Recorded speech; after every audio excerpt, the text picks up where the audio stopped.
यार मुझसे नहीं खाई जाती ये दवाइयाँ, लेकर जाओ यहाँ से। सारे मुंह का जायका ख़राब हो गया इन मेडिसन्स को खाते हुए। इनकी ज़रूरत ही नहीं है, मैं इनके बगैर ही ठीक हो जाऊँगा। वो नर्स को देखते हुए बोल रहा था जब शनाया कमरे में दाखिल हुई और साथ ही उसके बारिक भी था। ये मेडिसन नहीं खाओगे तो ठीक नहीं होगे तुम्हारे ज़ख्म जल्दी नहीं भरेंगे। ये बहुत ज़रूरी है तुम्हारे लिए, इसीलिए तुम्हें दी जा रही है ना, वरना डॉक्टर पागल नहीं है जो तुम्हें फजूल में दवाएँ खिलाए। वो अंदर दाखिल होते हुए उसे डांटते हुए बोला, जब वो मेडिसन खाने में शुरू से ही नखरे दिखाता था। भाई मुझसे नहीं खाई जा रही ये दवाइयाँ, हालत देखें इनकी, मैं ऐसे ही ठीक हूँ बगैर ये सब कुछ खाए। इनका जायका चेक करें तो आपको पता चले, मैं नहीं खा सकता इन्हें। वो साफ इनकार करते हुए बोला। क्या हुआ, मेडिसन बहुत कड़वी है क्या? शनाया ने परेशानी से उसके पास पड़ी दवाई को उठाकर देखते हुए कहा। दवाइयाँ कर दवाइयाँ कड़वी तो होती हैं ना, तभी तो असर करती हैं, नर्स ने शनाया को देखते हुए कहा, जिस पर वो सिर्फ मायूसी से हाँ में सर हिला गई। नर्स भी ठीक कह रही थी, ये मेडिसिन उसके लिए बहुत ज़रूरी थी जिसे वो खाने से साफ इनकार कर रहा था। आप फिक्र ना करें, मैं इन्हें खिला दूंगी, मेरे हाथ में बहुत मिठास है। उस दिन ज़बर आप कह रहे थे ना कि मैं चाय में चीनी डालना भूल गई, लेकिन मेरे हाथों में इतनी मिठास है कि चाय खुद ब खुद मीठी हो गई। तो मैं आपको अपने हाथों से ये मेडिसिन खिलाऊंगी तो ये मेडिसिन भी मीठी हो जाएगी। वो मुस्कुराते हुए उससे कह रही थी।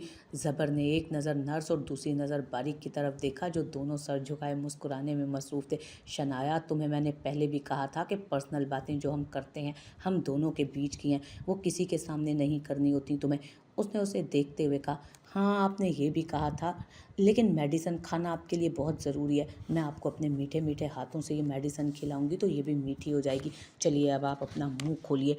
वो उसके पास आते ज़बरदस्ती उसे दवाई खिलाने लगी, जबकि वो बिना कुछ कहे अब अपना मुंह खोल चुका था। मीठी है दवाई? बारिक ने अचानक से पूछा तो उसने एक नज़र घूरकर बारिक को देखा, जो उसकी हालत के मज़े ले रहा था। जी बहुत मीठी है, उसने दांत पीस कर कहा तो बारिक अपना कहका रोकने के लिए अपने लबों पर हाथ रख गया और बड़ी मुश्किल से खुद को कंट्रोल करने लगा था, लेकिन उसकी घूरी का असर ना लेते उसने छत फाड़ कहका लगाया।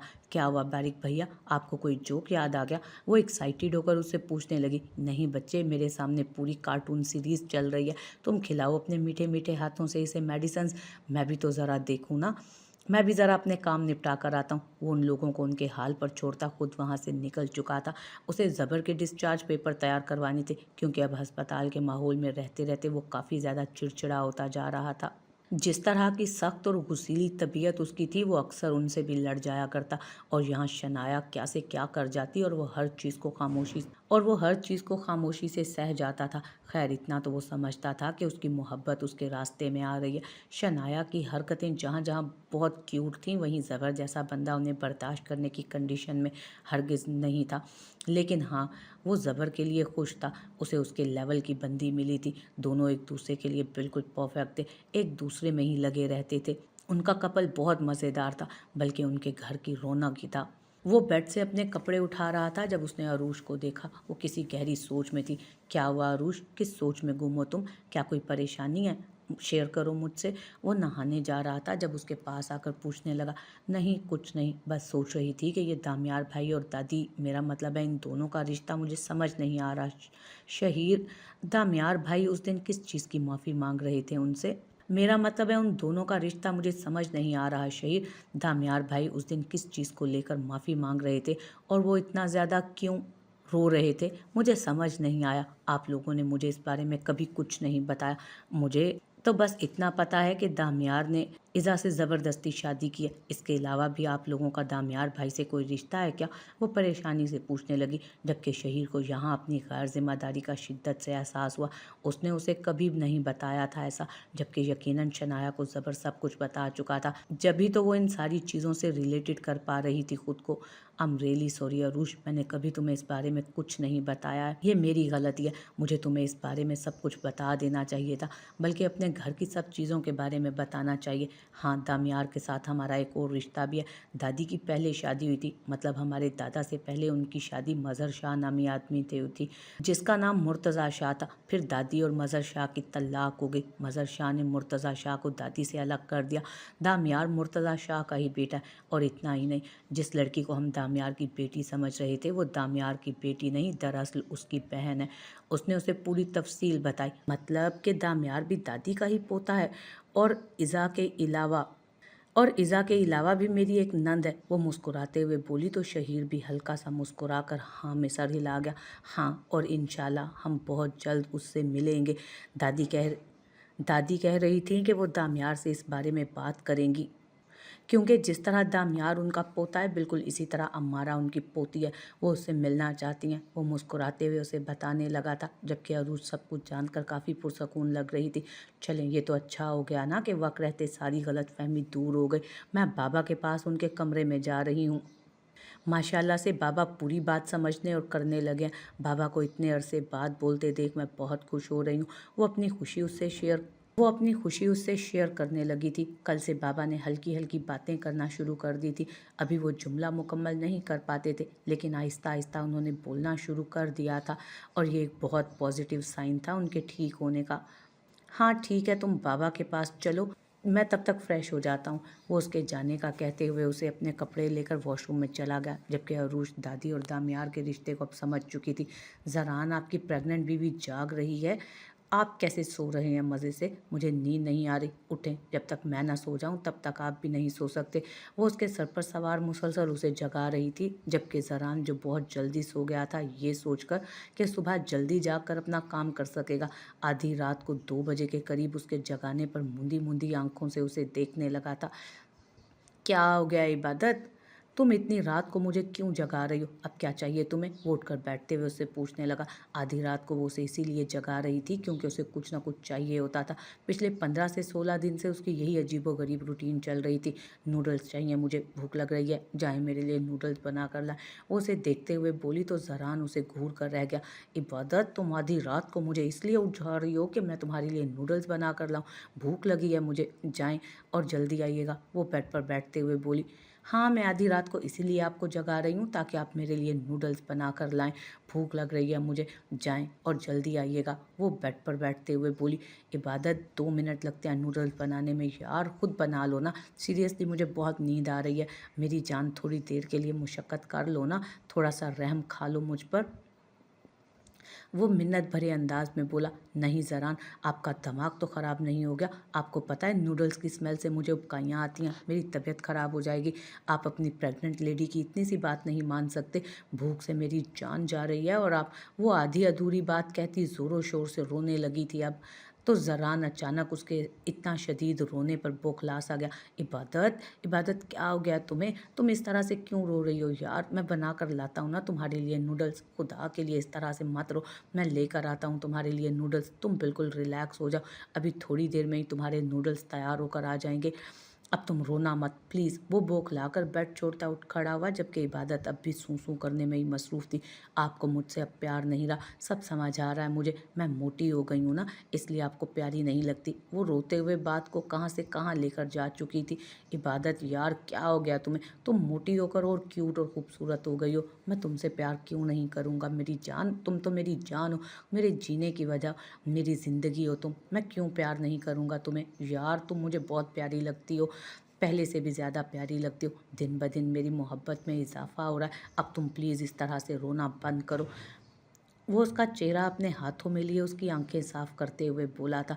अगर मैं पहले से ज़्यादा प्यारी हो गई हूँ तो आप मेरी बात क्यों नहीं मानते हैं? अगर मैं ज़्यादा प्यारी हो गई हूँ पहले से, तो तब आपको मेरी सारी बातें माननी चाहिए ना। जाएं, जाकर मेरे लिए नूडल्स बना कर लाएं। वो आंसू साफ करते हुए बोली थी तो ज़रा सर पकड़ कर रह गया। हाँ, मैं बना कर ला रहा हूँ तुम्हारे लिए नूडल्स, आंसू साफ करो। इन आंखों से अब एक भी आंसू नहीं बहना चाहिए। वो उसकी आंखें साफ करता खुद कमरे से बाहर निकल गया, जबकि इबादत उसके कमरे से निकलते ही शरारती अंदाज में मुस्कुराते हुए टीवी ऑन करके बेड पर लेट गई और अब अपने नूडल्स के आने का इंतज़ार करने लगी। वो जल्दी जल्दी हाथ पैर चलाते हुए इबादत के लिए नूडल्स बना रहा था। उसे डर था कि वो वहीं कमरे में बैठकर रो ही ना रही हो। सब कुछ अपनी जगह ठीक था, लेकिन वो इबादत की आंखों में आंसू नहीं देख सकता था। उसके आंसू देखते हुए उसकी जान जाती थी, इसलिए वो जल्दी जल्दी उसके लिए अच्छे से नूडल्स तैयार करने की कोशिश कर रहा था। और नूडल्स के साथ साथ वो उसके लिए दूध भी गर्म कर चुका था, जो उसकी हेल्थ के लिए काफ़ी अच्छा था। वैसे वो दूध पीने में काफ़ी मस्ती करती थी, लेकिन ये सोचकर कि उसके होने वाले बेबी के लिए दूध अच्छा है, वो पी भी लिया करती थी। वकील साहब, ये क्या हो रहा है? बारिक जो कमरे में पानी ना होने की वजह से पानी का जग लेकर किचन में आया था। उसे जल्दी जल्दी किचन में काम करते देख हैरानगी से पूछने लगा। आजकल उसके सारे भाई उसे झटके देने में लगे हुए थे। एक वो शहीर था जो ज़रूरत से ज़्यादा जिम्मेदार हो गया था।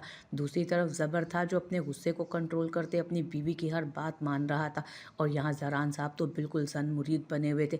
आधी रात को बीवी के लिए नूडल्स तैयार कर रहे थे। वो इबादत को भूख लगी है ना भाई, इसलिए वो जल्दी जल्दी से बताता अपने वो उसे बताता जल्दी जल्दी से अपने हाथ भी काम में लगा रहा था। वकील साहब, आपकी हालत ठीक नहीं लग रही। लगता है बीवी ने कुछ ज़्यादा ही तंग कर रखा है आपको। यकीनन वो उसका मजाक ही उड़ाते हुए बोल रहा था। भाई, आप पर भी ये दिन आएंगे, परेशान मत हो। आज जिन हालात को मैं फेस कर रहा हूँ ना, बहुत जल्द वही हालात आपको भी देखने को मिलेंगे। इसलिए आपको ज़्यादा खुश होने की ज़रूरत नहीं है। वो फ़ौरन से उन्हें भी आने वाले हालात के बारे में अलर्ट करने लगा। मुझ पर लाख बुरे दिन आए ज़रान, लेकिन यकीन करो, मेरी बीवी आधी रात को मुझसे खाना तो हरगिज़ नहीं बनवाने वाली।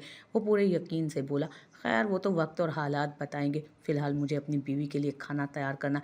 वो मुँह बनाकर बोला, जबकि बारीक कंधे उचकाते हुए वहाँ से निकलने लगा था और उसे मज़ीद तंग ना करते हुए उसका रास्ता छोड़ चुका था। जबकि वो नूडल्स का बाउल और दूध का ग्लास लेकर ऊपर चला गया। वकील साहब के हालात तो बहुत ही ख़राब हैं। मुझे भी अपनी बीवी से कस्में वादे ले लेने चाहिए। ये ना हो कि कल को मुझ पर भी इस तरह के हालात हैं। वो ज़बर क्या कह रहा था, शनाया ने उससे कोई एग्रीमेंट साइन करवाया है। ऐसा ही एक एग्रीमेंट मैं जोरी से भी साइन करवा लेता हूँ कि आने वाले वक्त में जो भी हो, कम अज़ कम वो किचन में नहीं जाएगा और ना ही आधी रात को वो मुझे भेजकर मुझसे खाना बनवाएगी। अभी वक्त है बारिक बाबू, अपना इंतज़ाम कर लो। ये ना हो कि ये तीनों मिलकर बाद में मेरी दुर्गत बना दें। वो सोचते हुए पानी लेकर कमरे में चला गया। हाँ, लेकिन उसे अपने भाइयों की हालत देखकर मज़ा बहुत आ रहा था। उसे यकीन था कि ज़रान उसकी बारी का इंतज़ार कर रहा है ताकि उससे बदले ले सके, लेकिन वो अपने आप पर इस तरह के हालात आने ही नहीं देने वाला था। जल्दी से कमरे में आते उसने पानी का ग्लास साइड पर रखकर अपनी कापी पेंसिल निकालकर जल्दी जल्दी से एक एग्रीमेंट लिखा। ज़ोरेश, उठो, मुझे तुमसे बहुत ज़रूरी काम है।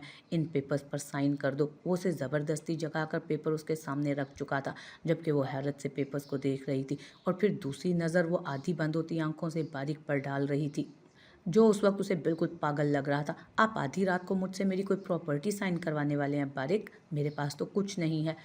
आपको मुझसे कुछ नहीं मिल सकता, सोने दे मुझे। वो उसके गाल थपथपाते हुए वापस आंखें मूंद चुकी थी, जबकि वो एक झटके से उसे वापस सीधा करता पेपर उसके सामने करने लगा।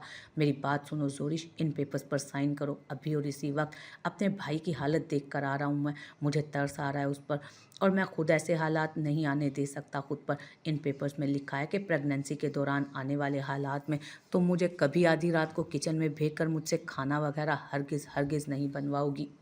चलो शाबाश, साइन करो इन पेपर्स पर। वो उसे पेपर्स का असल मतलब समझाते हुए बोला तो जोरिश ने एक नज़र अपनी नींद खराब होने पर उसे घूरा और फिर पेपर और पेन छीन कर जल्दी जल्दी उस पर साइन करते हुए उसे वापस किया।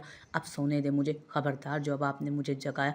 वो खुद पर कंबल खींचकर उसे पीछे हटाती आंखें बंद कर चुकी थी, जबकि अब की दफ़ा बारिक ने उसे बिल्कुल भी तंग नहीं किया था। उसका काम हो चुका था और अब भला उसे और क्या चाहिए था। उसने वो पेपर संभाल कर अपने ज़रूरी कागजात के अंदर रख लिए थे। ज़ारान की हालत देखते वो उन पेपर्स पर हरगिज़ कोई भी रिस्क नहीं लेने वाला था। हाँ, लेकिन आने वाले वक्त में वो बिल्कुल बेफिक्र हो गया था। अब उसे कोई टेंशन नहीं थी आने वाले वक्त की।